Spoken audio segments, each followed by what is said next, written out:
Hello, everyone, and welcome to Two Goals. I am Katia, And I'm Maria Laura. and for today's episode, within the year of the Tokyo 2020 Olympics, we are thrilled to announce our very first Japanese guest. Shoko Tsuji is currently working as the head of partnership success at MyCujoo and has several years of experience in broadcasting, content creation, digital media, and journalism. With a bachelor degree in sports science, a master's in sports journalism and communication, and an international master in management, law, and humanities of sport, Choco is also the founder of Sport Global, a platform with the mission of empowering and fostering Japanese engagement with education and working experiences overseas. Shoko, welcome to Two Goals. Thank you. It's a pleasure to be here. Shoko, usually we start this podcast asking our guests how their passion with football started and the connection with their countries and the sport. But as you're Japanese, if we talk about Japan, especially regarding women's football, there is one milestone and moment the world will always remember: the World Cup 2011 victory. The Nadeshiko were the first ever Asian team winning a world football tournament. And more than that, this moment in 2011 was the first reason of joy after the country being devastated by an earthquake and tsunami only 4 months prior to the tournament. How did you remember this moment? How was it for you as a Japanese woman seeing all the women bringing joy to your country after a tragic moment and with that bringing hope? Can you recall this moment and share with us what you felt at the time and how you feel now remembering it? Yes, absolutely. 2011, as you mentioned, was a really tragic, impactful year for all of us. And I think I can speak on behalf of everyone in Japan that there was clearly a before and after. Our lives changed completely after March 11th. And the World Cup final, it took place when the images of the tsunami and earthquake were still very much fresh to us. And we were still dealing with the aftermath. I remember the final happened really early in the morning for us, around 4 a.m., but all my friends and family were awake to watch it. And we were clearly the underdogs, and we weren't expecting to win, which is why the victory was just so emotional. And I really felt the power of sport that day to unite and uplift an entire nation. It gave us so much happiness and hope. And having played football myself, I was also really happy to see the popularity hype that was generated around women's football after the World Cup, because all of a sudden the players were celebrities. We could see them on TV. The domestic women's league also became more popular and started attracting more sponsors and spectators. I played football myself, and in university, I had a lot of teammates that could have made it to the national team, but back then playing football wasn't an appealing career path, and they retired after university. But I just wondered if they had been born maybe a year or 2 years later and they had witnessed the hype around the World Cup, maybe they might have decided to continue playing. So to sum up, the victory really changed the women's football landscape in a positive way, and it was a really significant moment in Japanese football history. There is something that you mentioned, which is curious because that's something that I think often, which is that maybe if they have born like 5 years later, they will have had accomplished this. But at the end of the day, I think, and I will mention Colombia as an example, these footballers who didn't have the chance to accomplish, I mean, I don't know, reaching a World Cup, for example. I mean, they are now working for others to do it. So I think that's really important to highlight. I mean, you mentioned you were the underdogs. You are not an underdog right now. I mean, definitely. I mean, we all are aware that Japan is always favorite in a World Cup. We're always expecting something from your team, but I think that's resilience, that's sisterhood. I think that's really, those are sentiments who are really, really important to highlight that sometimes we don't have in men's football. I think that's something that it's an added value from our side of this sport. So thank you for sharing that. And moving into your degrees and your education, we would like to ask you, I mean, you accomplished a bachelor degrees in sports science in Tokyo, but then you moved to a completely different culture and country, which is Spain, to do a master in sports journalism and communication. with the Escuela Universitaria Real Madrid.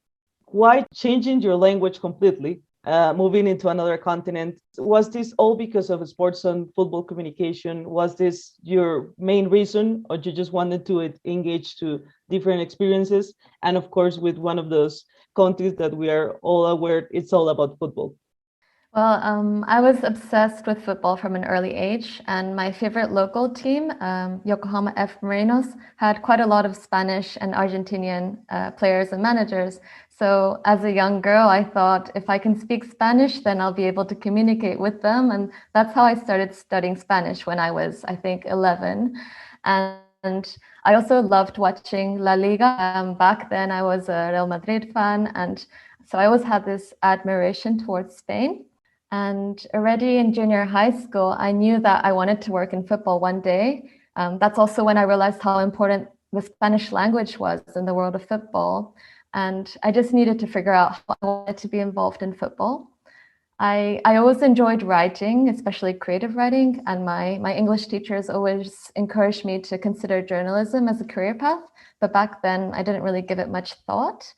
But then in my last year of university, I took a course in sport journalism. And there I had the opportunity to interview many top athletes and discover their stories and anecdotes. And it was really then that I thought, maybe this is something I want to pursue further. And during all those years, I had continued studying Spanish as well, even so I'd never lived in Spain, but I think I had a pretty good level by then. So I started researching Spanish postgraduate courses online, and I just happened to find one master program specialized in sport journalism and communication offered by Real Madrid, and I applied immediately. It was really a no-brainer. And when you finished this degree, you did an internship at Diario AS, performing as a sports journalist. How did you feel back then about the status of women's sports coverage, as we are talking about in 2012? Yeah, the coverage of women's sport back then was really minimal, and it still is, unfortunately. A really good indication of this is when you look at the front page of the newspaper. Rarely did I see female athletes being featured there unless they had won a gold medal, for example. And only would this happen when there were no big news in men's football. But I think in Spain, the lack of coverage is also an issue with non-football sports, because as you mentioned earlier, football is just so huge in Spain that aside from basketball and maybe motorsports, everything else is considered más deporte. So everything else basically, and it gets very little coverage. And even within football, most of the articles are about Real Madrid, Barcelona, and Atletico de Madrid. And there's very little space for the smaller clubs and even less for women's football. So there's still a lot of work that needs to be done there. But one thing that Spain does really well is that they have a lot of fantastic female journalists. And they're not just there reading a script or asking questions that were previously prepared for them. They have a voice, they have an opinion, and they're respected as journalists and specialists in their area. And this is something that you can't find in Japan, for example. And I really think it's important to have this female representation in sport media as well, because first of all, young girls will look up to them as role models and consider journalism as a career path. And secondly, we really need to communicate sports via the lens of both men and women to eliminate unconscious bias and also increase diversity and innovation in the content that's being produced. Regarding Spain, about women's, in this case, football, that we've witnessed it at least last month, some covers at the main newspapers over there, Marca, at least the cover of the newspaper has been changed. At least I think last week was Misma Pasión that covered the cover. And when the league started, I think, and I've never seen something like that. I think even in England, I've never seen it, a cover of a newspaper announcing the beginning of the league, or this case the derby, or derby or El Clasico. I don't remember now. I think it was El Clasico, the first El Clasico ever, and they did it. and these small steps will lead to a bigger thing. So we hope more countries join in. There are cultural barriers that we need to break, but for sure these small steps they mean a lot for everybody. Yeah, definitely. I really liked the Misma Pasión campaign. The beginning of it was quite sad because I think what sparked the campaign was that a female footballer had tweeted Misma Pasión and she received lots of horrible comments on social media. But then the male players of Real Madrid immediately supported her and started promoting the campaign, and it went viral. So I think it was a really nice reflection of how there are no boundaries. Gender is irrelevant in sport, and we're all working towards the same passion in the end. And a reflection that at times we just need like a small gesture. For example, I think like in this case, I think it was Asensio who started with this helping the campaign, and for him with a huge amount of followers in social media, I mean that's huge for him to step in front and say, I mean, we need to try and change this perspective on women's sport, because at the end of the day it's not only women's football. We have, I don't know, like sexualized many female sports athletes, and it is huge for them to try and back footballers. I think that's something that we have heard that has been critical, because they don't want to get involved into the discussion because that might jeopardize their careers or their, I don't know, commercial side. But I think that was the main thing here, is that they try and support it because they do have audiences and they have a voice, maybe a bit louder, sadly for now, than female athletes. So I think that's really huge thing in this case. And besides this really important matter that you mentioned on female representation in Spain in the areas of journalism, there is something I'm curious about. How was it writing in Spanish? I mean, getting this tone. I mean, how to connect with a different culture. How hard was this back then? And at the end of the day, if you still feel that writing, for example, and portraying a news, is this very different between languages? I'm always curious about this. Yeah, it took me a while to get used to the tone of the Spanish culture and language. For example, in Japan, the post-match football articles are quite serious and based on facts, like who scored in which minute and which team won. But in Spain, they assume that you've watched the match. So instead of just informing you about what happened and the score, they also describe it to you, and the journalist provides his or her interpretation of the match, the strategy, the context in a very creative way. So I had an amazing mentor at Diario As, the sub-editor called Juan Matrueva, and he always told me, stop being so serious, Shoko, you need to be more playful. And he encouraged me to use more metaphors and puns and refer to movies and music in the article to make it as playful and poetic as possible. And this was really difficult for me at the beginning because it was a style that I wasn't used to. And I also had to write the articles under really tight deadlines. But I eventually got the hang of it. And my internship coincided with the London Olympics. And in men's football, Japan was in the same group as Spain. So they let me write a preview and post-match review of the match, which Japan won 1-0, by the way. And I still remember when I first opened the newspaper and I saw my article and my photo in it. It was just one of those moments you never forget. I know that times have changed now and we rarely buy a newspaper. We read everything online now, but back then it was still quite common to buy a newspaper. And I'm forever grateful to Diario As for giving a non-native Spanish speaker, an intern like me, the opportunity to publish such an article. And you were lucky while in Spain because you had the opportunity to work at Nova Jica. I hope I pronounced it well, as a sports media project manager. Can you please tell us about your experience there? And how was your experience broadcasting and creating content around La Liga and connected this with the Japanese audiences? Yes, I managed to find a job in Barcelona shortly after the internship at Diario As. And at Nova Jica, I was responsible for bringing La Liga to the Japanese audience. One of our main clients was the rights-holding broadcaster of La Liga in Japan. So we acted as their agency on the ground, and we helped them to broadcast matches, conduct interviews, and produce original content. So as someone who had studied sport journalism, it was really the dream job. And I did everything from suggesting which players, managers to interview to the client, negotiating with the clubs to confirm the interviews, doing research, preparing the questions, hiring the camera crew, to actually conducting the interviews. And yeah, as much as I enjoyed following the big clubs like Real Madrid and Barça, I also loved covering the small clubs like Eibar, Betis, Rayo Vallecano, and looking for stories there that would engage the Japanese audiences.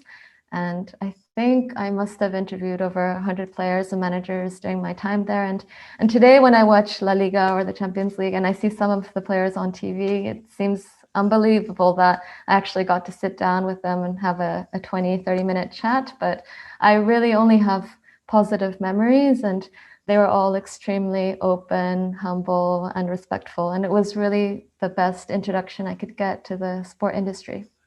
Fantastic. And sometimes these experiences, they change our lives, as we can say it. And after this job experience, you decide to study again, another master's degree. So in this case, it was the FIFA Masters, where you graduated with distinction. Why did you take this step? Was still there something that you felt it was missing in your career? Well, when I was in university in Japan, one of my professors actually recommended the FIFA Master to me. So since then, it was always on my agenda, and I knew that I wanted to do it one day. I needed to get some professional experience first. And when I first started working in Barcelona, I set myself two goals. The first was to be involved in the broadcast of El Clásico, the famous Real Madrid against Barça match. And then the second was to be involved in the production of football documentaries, because that was something I was really passionate about. And after 4 years there, I had worked on 8 clásicos, and I'd also worked on multiple documentaries featuring players like Diego Costa, Iker Casillas, Diego Forlan, and also Japanese players like Mike Havanaar and Takahashi Inui. And I felt that I had kind of achieved the initial objectives that I had set for myself, and that I needed a new challenge. Also, working in the TV industry, I could also feel how the world was gradually shifting from traditional broadcasting to online streaming. And I felt that I myself also needed to make that transition. And that's why I decided to go to the FIFA Master, because I felt it would allow me to kind of take a step back, reset my career, broaden my knowledge and network. And it was really one of the best decisions I ever made, just studying in 3 different countries with 29 other talented and ambitious individuals. And yeah, it was incredible. And in a way, the FIFA Master experience is still ongoing for me, because I'm still in touch with my colleagues and other alumni every day. I'm sure it's the same with you too as well, with the FBA. Well, this is kind of the heart of the project. So yeah, this is why we are doing it. This is why Katia and I are stuck together in 2 goals. No, but kidding. We are really, I think that's really important. I think those networks that you build while you're studying, while you're working, I think those will, in a way, set a path for you, and at the same time will open doors in many other unexpected landscapes. So, and you were lucky to have a job after the masters. You started immediately working at MyCujoo as a partner success manager for Asia. We know that amongst other achievements, you implemented the AFC live streaming project, particularly talking about the women's side, where women's football league competition with, they had this steady growth of the game in Asia. So can you please explain what did you do exactly there? What kind of roles did you have to perform in a daily basis? And what do you consider was your biggest achievement there? Yeah, well, first of all, for those of you in the audience that aren't familiar with MyCujoo, it was founded in 2014 by 2 Portuguese twin brothers to tackle a problem, giving visibility to the other 90% of football matches around the world that don't get any exposure. And what they did was they created a platform and a broadcast app that enabled any club, league, federation in the world to easily stream their football matches from anywhere in the world. So my first role at MyCujoo was based in Singapore. And as you mentioned, I was responsible for the AFC live streaming project, where together with the Asian Football Confederation, we managed to implement live streaming in 37 out of 47 member associations so that they could give visibility to the competitions that weren't broadcasted on TV. And this was a really big achievement for us, especially considering the unique challenges in Asia, such as internet connectivity, the huge geographic distances, cultural differences, politics, etc. And as for women's football, actually the first partner that ever streamed on MyCujoo was FC Zurich Frauen, a women's football team from Switzerland. So women's football was part of MyCujoo's DNA from day one. And in Asia, we managed to indeed stream a lot of women's football competitions, but it was more of a natural evolution because many countries we worked with already had broadcast solutions in place for their top tier men's competitions, but not for their women's leagues. So we were able to help them bring women's football online. And today, I think we can say that we are the largest online women's football community in the world. And on a personal level, my biggest achievement was live streaming the Women's University League in Japan, because I used to play in that league and it allowed me to follow my university team, and also the Women's Football League in Japan, because it allowed me to follow my former teammates who had continued playing football. And living overseas, I think you've also experienced it, but it's not easy. It's not possible for you to always go to the stadium to watch your favorite team play. And I was really happy that our platform was enabling fans like me to continue following my favorite teams remotely.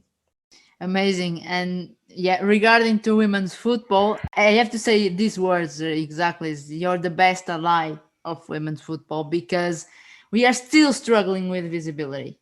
We are always saying we are in a big momentum, but we are still struggling with visibility. For example, in Europe, you only have free access and direct access through other platforms than MyCujoo. Through, for example, in England, they have an application, and in Switzerland, they started this year also through the website.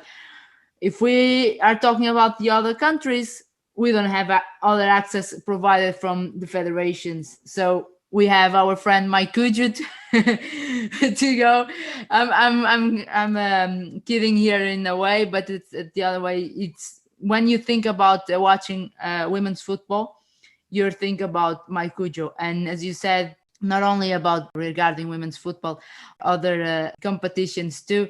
I'm Portuguese living in Switzerland, and when I want to watch my local team, that is a small team, I know where to find it, where to find the stream, and I don't need to look up a lot on the internet, and it's there. So it's exactly this platform that we need.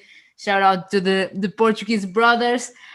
Now we will talk after a new company that joined MyCujoo. There is also a Portuguese over there. So we are leading the way, I hope, in this world. But it's a fantastic application, and in this case, a company that we can rely on to give what the women's football need, that is visibility. But in MyCujoo, we talked about your first role, but in 2019, you moved to Amsterdam, where you are now, and you start a new chapter at the company. Same company, different position. You're now the head of partnership success, a role which you performed in the micro perspective, focused in Asia, and now you have the macro perspective with the global approach of the business. What lessons learned did you bring from your former role, and what have you discovered in this new role? Yeah, well, during my time in Asia, I had a very direct relationship with the federations and the leagues. So I was traveling every 2 weeks to different countries. I organized a lot of workshops, and I had the opportunity to meet many people working in football, like our friend Jill from Guam, who was also featured on this podcast. And so I got to understand really well the realities and challenges that they faced firsthand. A lot of federations, for example, have very limited resources. issues with internet connectivity, also logistical challenges with finding venues and confirming fixtures.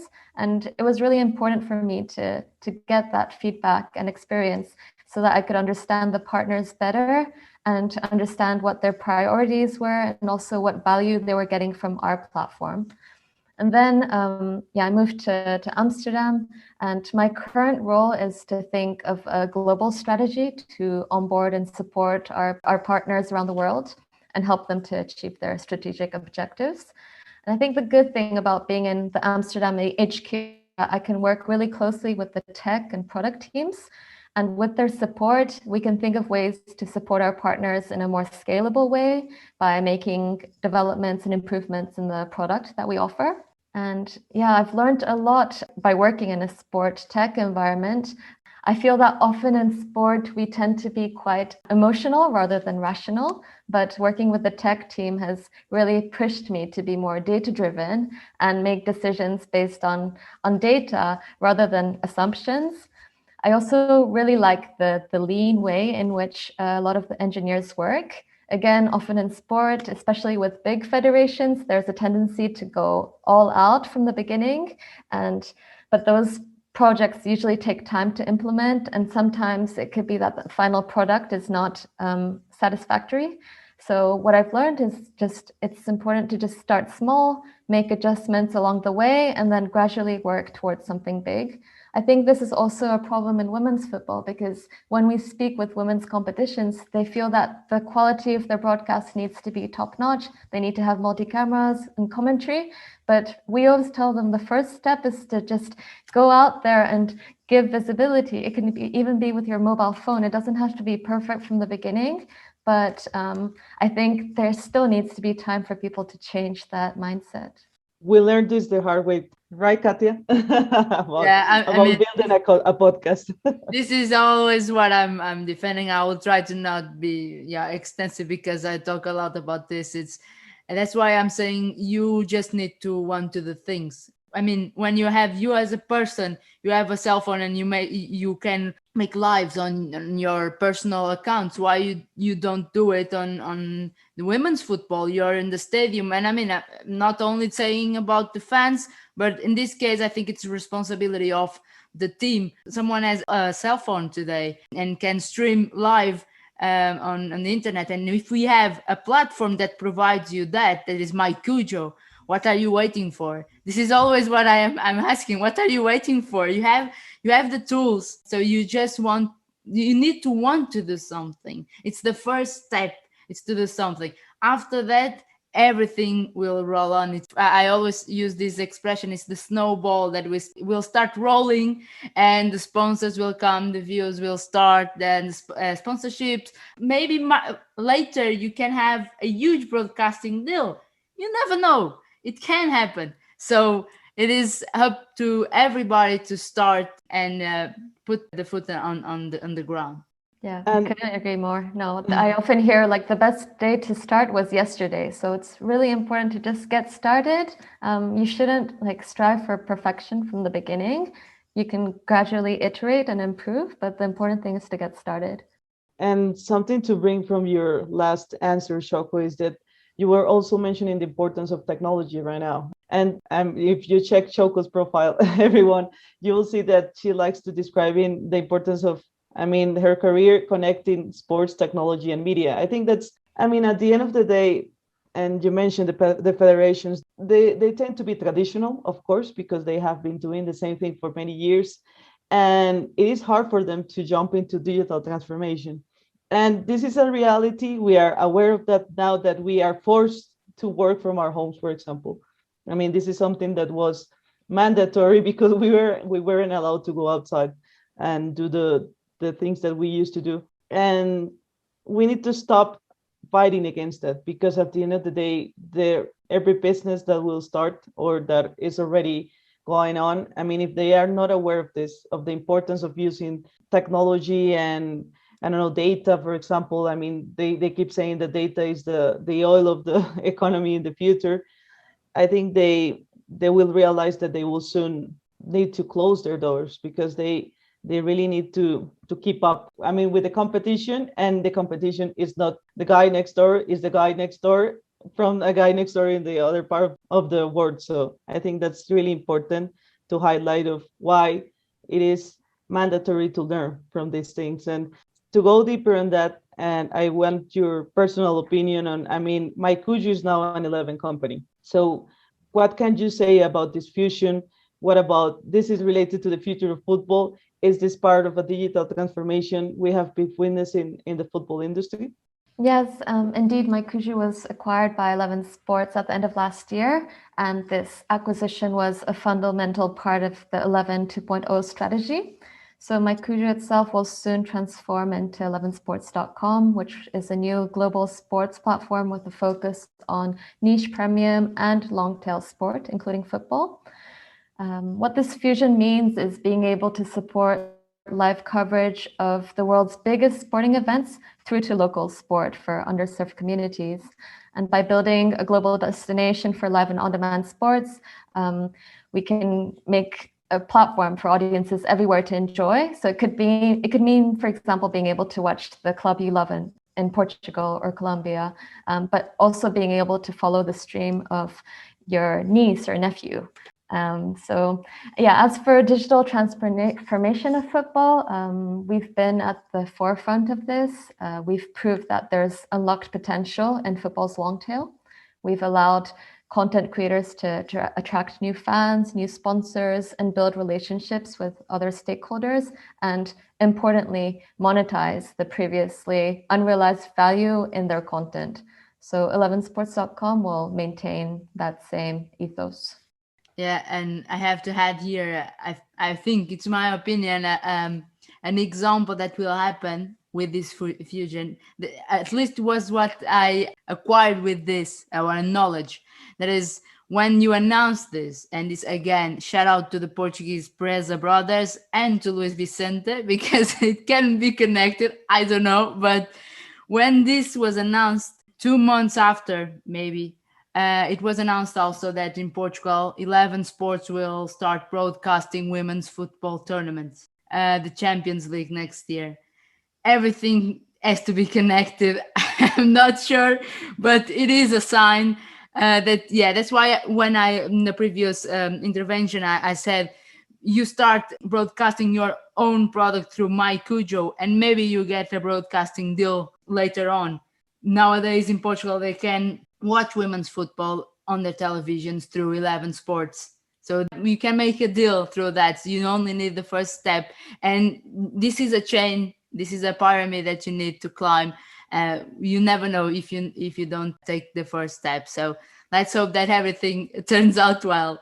But now let's go to your own project. You're the founder of Sport Global, a company launched in July 2020. Sport Global is a one-stop platform that inspires, informs, and empowers Japanese students and professionals to pursue an education or career in sport overseas.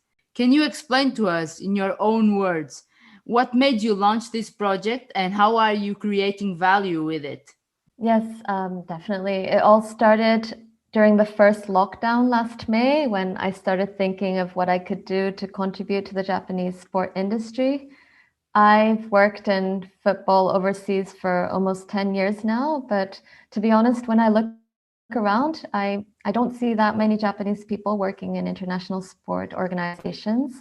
And I think there are multiple reasons. First of all, it's really difficult to get a work permit outside of Japan, but also there are just very few resources and guidance available for those that are interested in working or studying overseas.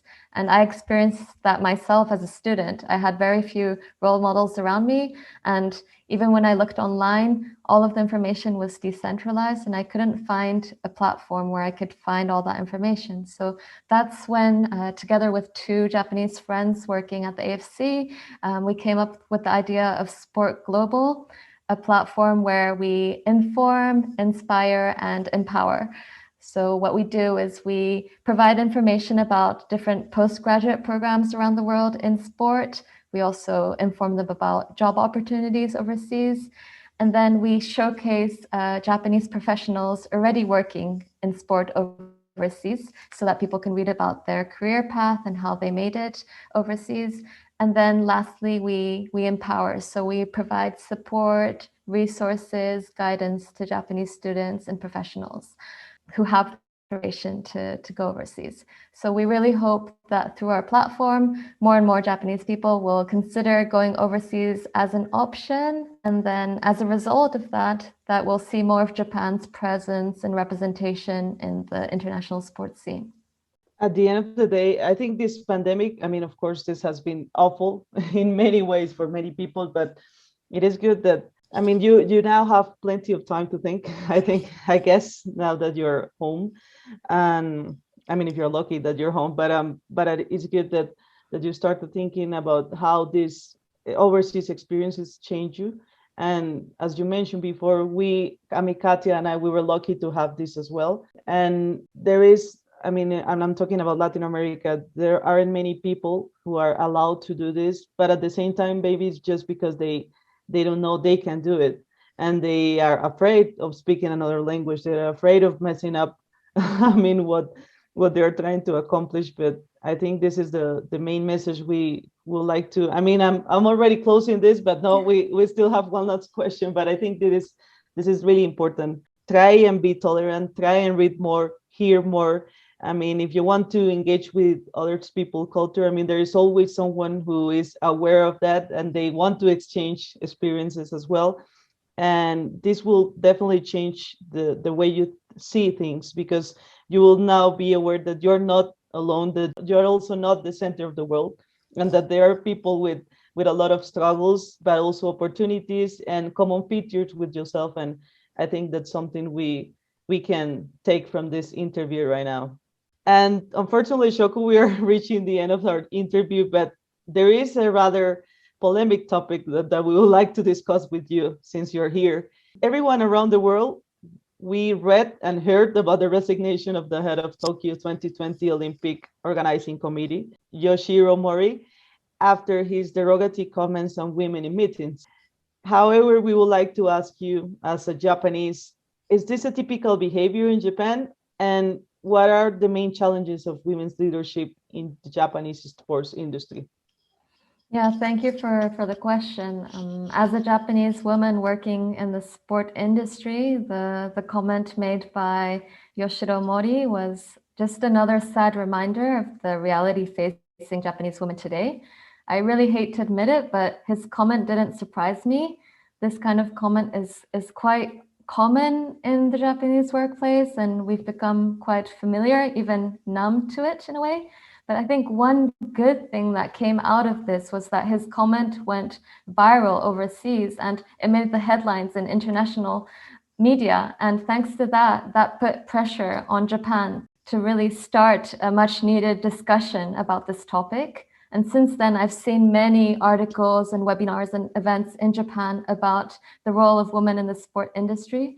So just the fact that we've started having this debate, I think, is a really important first step. There's obviously still a lot of work we need to do. I mean, in the latest Global Gender Gap Index report, Japan ranked 120th out of 156 countries, which is really, it's really sad to see. But there are many things that need to be done. I think organizations need to address the unconscious bias in their organizations and make sure women are better represented. The media also have an important role to play. I think they should be showcasing more female role models, just as you both are doing. And we also, like as women, we also need to step up.